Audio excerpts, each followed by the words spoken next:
So first of all, who am I? I'm Martin Goodson. I'm the chief scientist and co-founder at Evolution AI. So we're a company, we make natural language processing technology. So that's technology you probably know that reads and understands human language. But I'm not going to be talking about any of that stuff today. I'm just going to talk about these things. So I'm just going to ask a few questions. I'm going to, first of all, try and ask how intelligent is AI?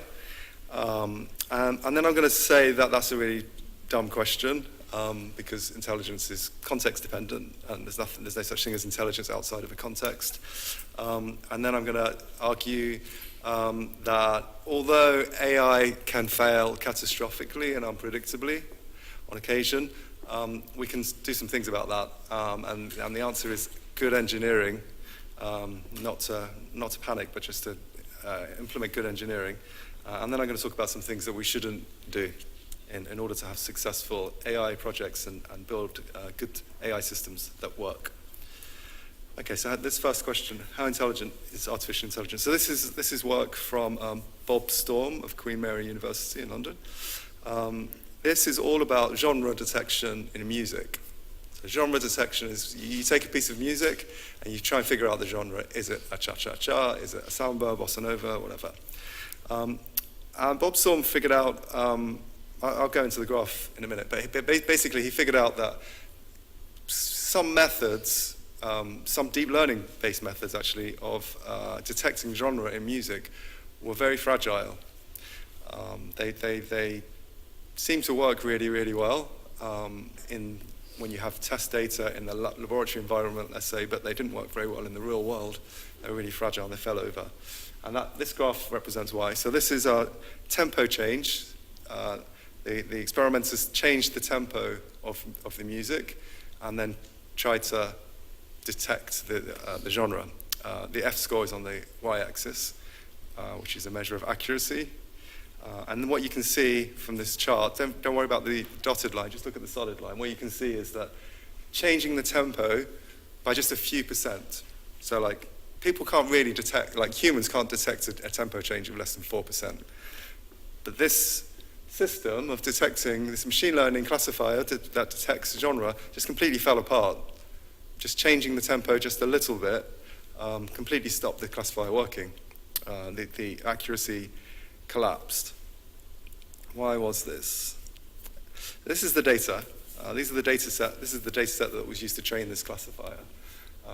This is just each data set, each point is a song, is a piece of music, and the tempo is on the y-axis.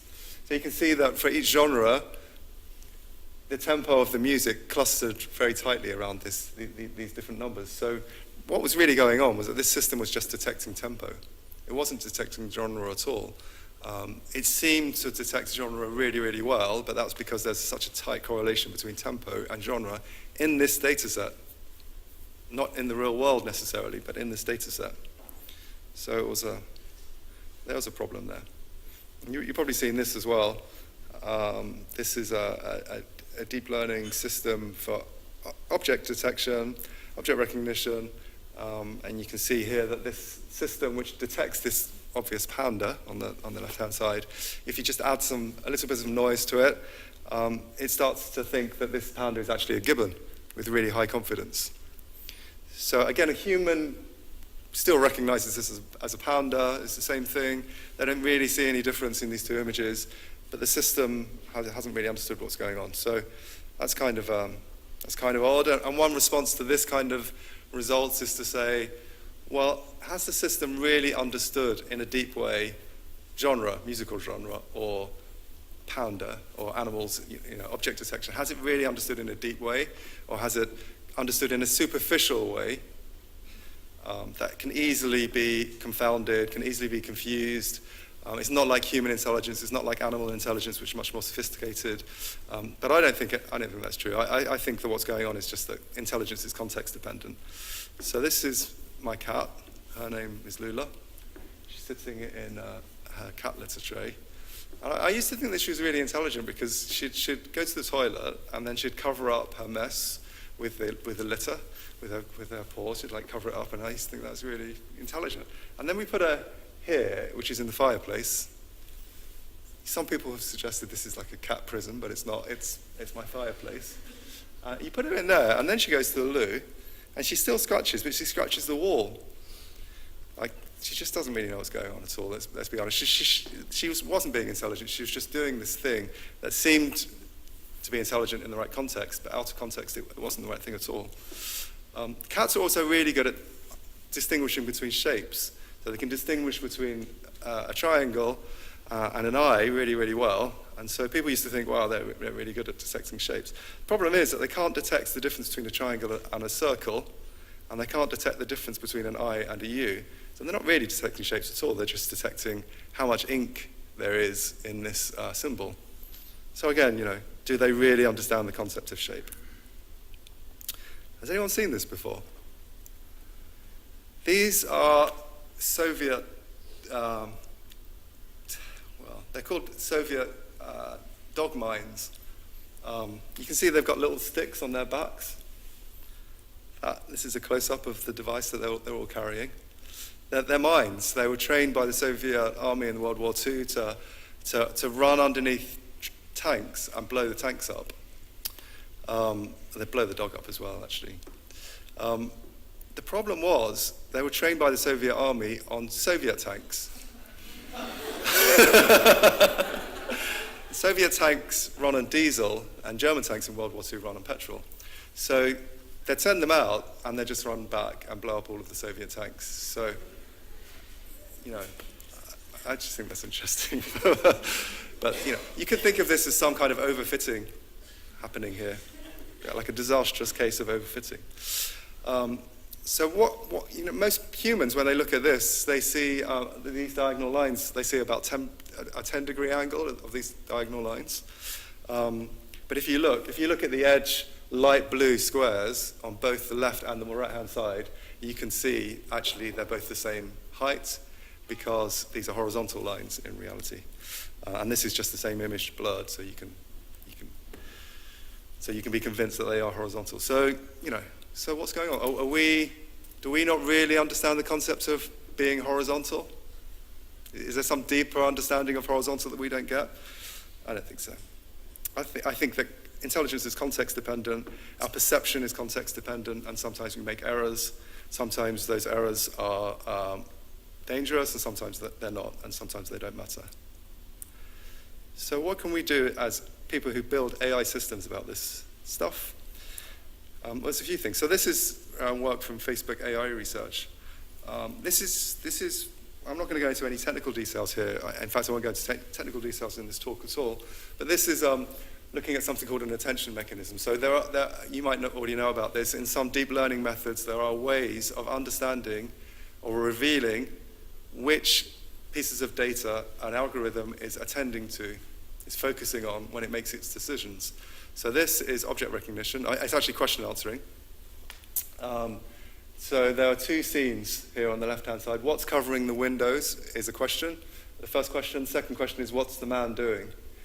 So you can find out, you can do some experiments with humans and figure out what do they attend to when they answer the question, what is covering the window? What do they look at? And they look at the areas of the windows that would normally have blinds on the top thing.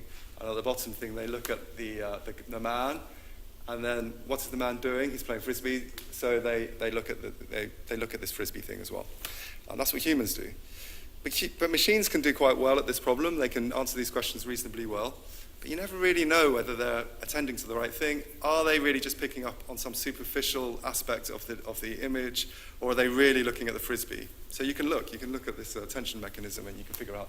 And you can see in this particular algorithm, it's not attending to the right thing at all. It's not even looking at the frisbee. It's not looking at the right thing. So even if this was giving you really good results, and in your test set everything was amazing, your validation set was brilliant, you would still have cause to wonder whether your system was going to work well in reality when you deploy to production.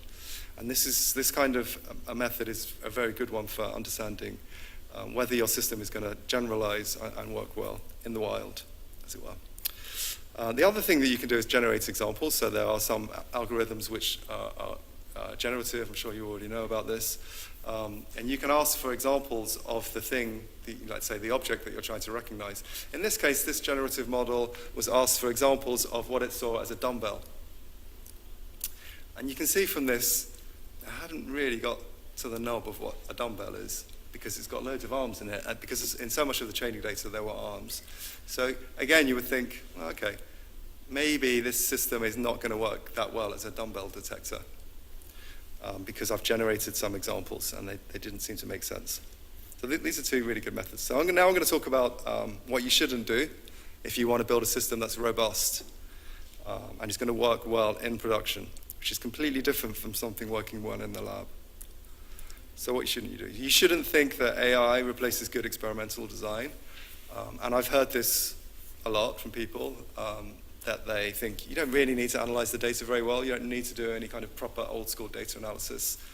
The kinds of stuff that the Royal Statistical Society talks about a lot. Old school statistical analysis is still really, really important. AI just, I've seen projects that have failed completely because someone at some point has said, we don't really need to understand the data, it's just machine learning. The whole point of machine learning is that you throw the data at the classifier or the algorithm and it just figures out everything. That's a really bad idea. We need to design our experiments well. Don't trust any marketing at all about AI. It's all lies. It's a massively overhyped industry.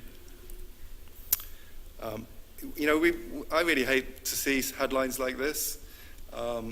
We're starting to see more and more headlines like this, and it's because there's been too much hype that people have bought into, and now they're coming back down to earth.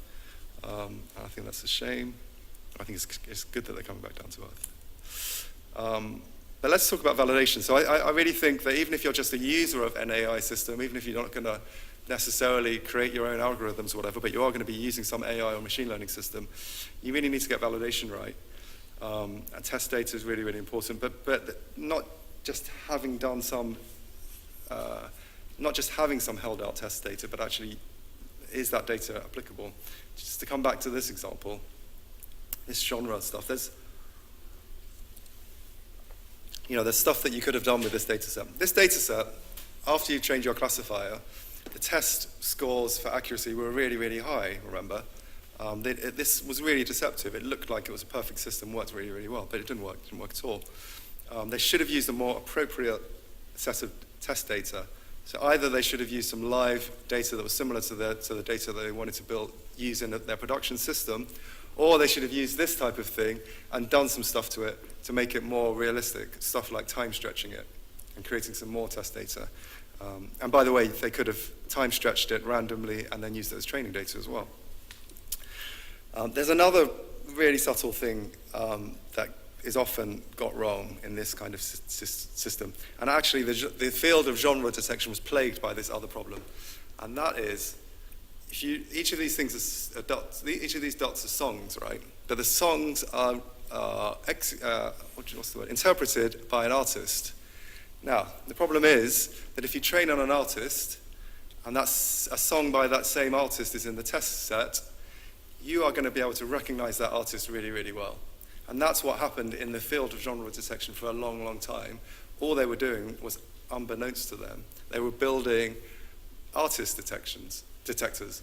And artists generally interpret songs in the same genre, so they thought that they were building a genre detector, they were actually building an artist detector. And that caused all sorts of problems. And what they figured out they needed to do at one point was, we need to implement this thing called an artist filter, where all of the songs from one artist are either in the training set or they're all in the test set. You don't get one artist in the training and the test set.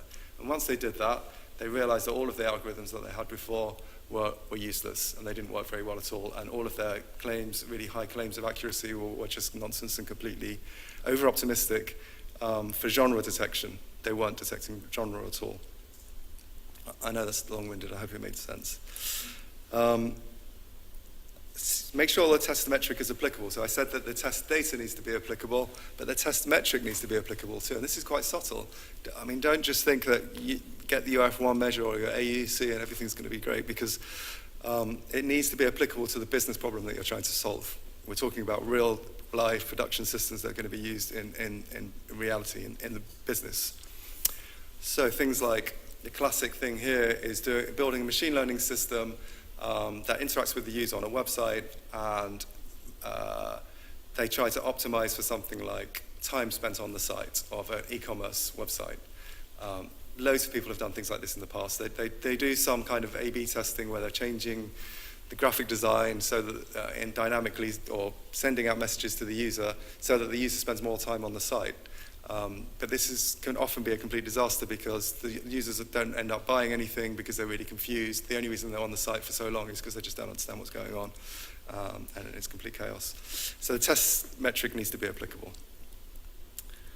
Don't create feedback loops. Is anyone a member of the Royal Statistical Society, by the way? Oh, one. You get significance. This piece of work is published in Significance. So it's about this predictive policing company called Predpol. I'm just going to read out their marketing blurb. It says, Predpol uses artificial intelligence to help you prevent crime by predicting when and where crime is most likely to occur, allowing you to optimize patrol resources and measure effectiveness. So it's sold to police forces. Police forces use this to allocate resources to areas. You know, they try to predict where crime's going to happen, and then they dedicate resources to those areas. It's quite a cool idea. So this is drug use in some bits of California, around Oakland. This is a prediction, but this is a reasonably accurate prediction of drug use in this area. So the red is lots of users, and the grey is not so many users. It's kind of spread out all over this urban area. But where do the arrests take place in reality? What does the data say? The data says that nearly all of the arrests occur in this little area. It's an area of deprivation. Lots of ethnic minorities live there. Hardly any white people live there. Police actually devote loads of resources there, and there are loads of arrests. So that's a bit odd, but that's reality. The problem is this Predpol system. I said that it tries to predict where crime is, but one of the pieces of data that it heavily relies on is where crime was previously. So these guys who wrote this article, these statisticians that wrote the article in Significance, found that they simulated this, and they found that if you fed this data into Predpol, it would predict that you should go back to this area again to pick up more people. And then you fed that data back into Predpol, you'd end up with this crazy feedback loop where you're constantly, basically all of your resources end up in this place. And nearly all of your resources end up being in this place. And actually, what you end up with is a massive disparity in the number of people who are arrested for drugs from different racial groups. So it's heavily biased by race. It's bad. So I think, try to avoid that. Do some careful monitoring over time. Do all of the kinds of things that I've spoken about. Analyze the errors, sanity check models in the way that I've outlined, but do it over time because things change over time, and it's easy to miss. This is the summary. I'm just going to flip through this because it's not that interesting. So now I'm marketing department want me to say this. So Evolution AI, what do? We've created this suite of tools that you can use to build production quality natural language processing systems without the need for a data scientist. We have this early access program that you can sign up for. I'm going to give the slides afterwards so you don't need to write this. And it's production quality, so we've benchmarked the system against lots of competing systems, and it tends to have between 3 and 4 times fewer errors than some competitors. But hold on, that sounds like marketing, doesn't it? Don't trust any marketing about AI, said that. So we provide all of the data available, we make all of the data available for our benchmark on this URL. It's updated hourly. It's actually coming from the Ministry of Justice website, so it's live data. And here are some other providers that you might want to compare us to. And that's it. Thank you very much.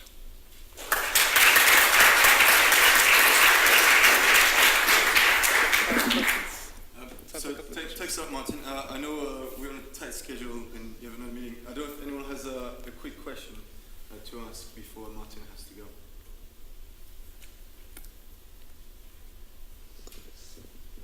switch for the Mac. A lot of your points were about the robustness of about the algorithms to different sort of perturbations. I mean, is a sort of counter to that to just try and perturb your data in lots of different ways and include that in your training model? Yeah. Yeah. So I would suggest for something like the genre detection stuff, you could do things like time stretch. You should actually time stretch your data, each song by some random percentage, and then make sure that it still works afterwards. You know the Connect. I don't know if you've read the Connect paper that came from Microsoft Research. You know this Connect, the 3D camera thingy. It detects gestures because it's used for gaming and things like that. There's a really nice paper from Microsoft Research where they use a random forest algorithm to detect different poses, but they had pictures of people in different poses that they created, but on top of that, they artificially put glasses on them, hats on them, different clothes and things like this, and stuff in front of them, whatever, to do exactly what you just said, and it made a really robust system, so that's exactly what you should do.